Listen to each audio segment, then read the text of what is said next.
So you think you may have food intolerances, but how do you know which foods to remove first? This is a common question that I get asked, and understandably so, because it's really confusing to know which foods could be causing the problem for you, or problems. Hi, I'm Jenny Barker, naturopath and health educator. If you think you may have food intolerances, then today I'm going to give you 3 strategies to figure out which foods you should be trialing to remove first. So the first thing I want you to ask yourself, do you have any idea of what you think you might be reacting to? Often when clients come into the clinic and I do kinesiology testing on them for food intolerances, when I tell them which foods didn't test well, they will say, I knew it. So do you eat some foods and you feel bloated, or you run to the toilet, or you feel tired after eating them? Or are there some other sort of symptoms? There's lots of symptoms you can get with food intolerances. So strategy number 1, do you have a gut instinct on which foods might be causing your issues? And if so, this is the first food that I want you to trial removing. Strategy number 2, if you don't have any idea which foods could be causing you issues, then keep a food and symptom diary. Now I have a great food and symptom diary template all done up for you, so if you'd like a copy, just go to newmenaturally.com/food diary. In the food diary, record what you eat each day and the symptoms that you have. But here's the key. You must record the times that you eat the food and the times that you get the symptoms. Then review your diary at the end of the week and see if you can notice any correlations between the food that you are eating and the symptoms that you are getting. If you can see a possible link, then this is the food that you should be removing. Strategy number 3. If you've still got no idea which foods could be causing you issues, then I would recommend that you remove gluten and dairy milk from your diet, as I know these are the most common foods that cause issues.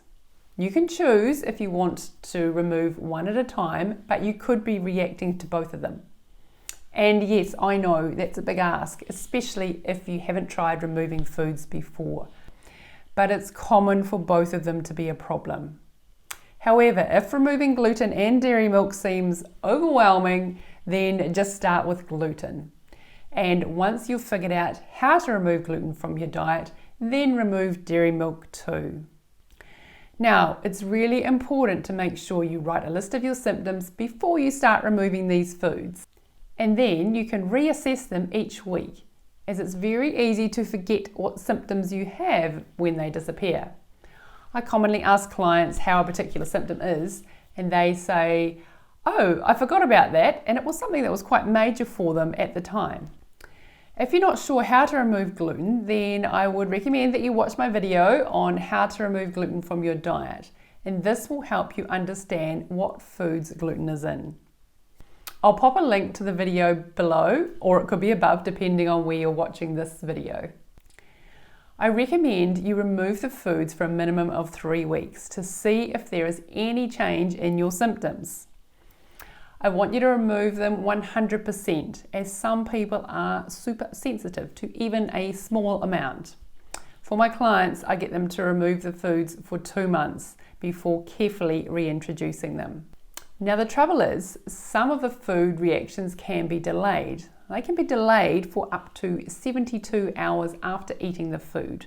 So this makes it a bit trickier to figure out which foods are causing delayed reactions.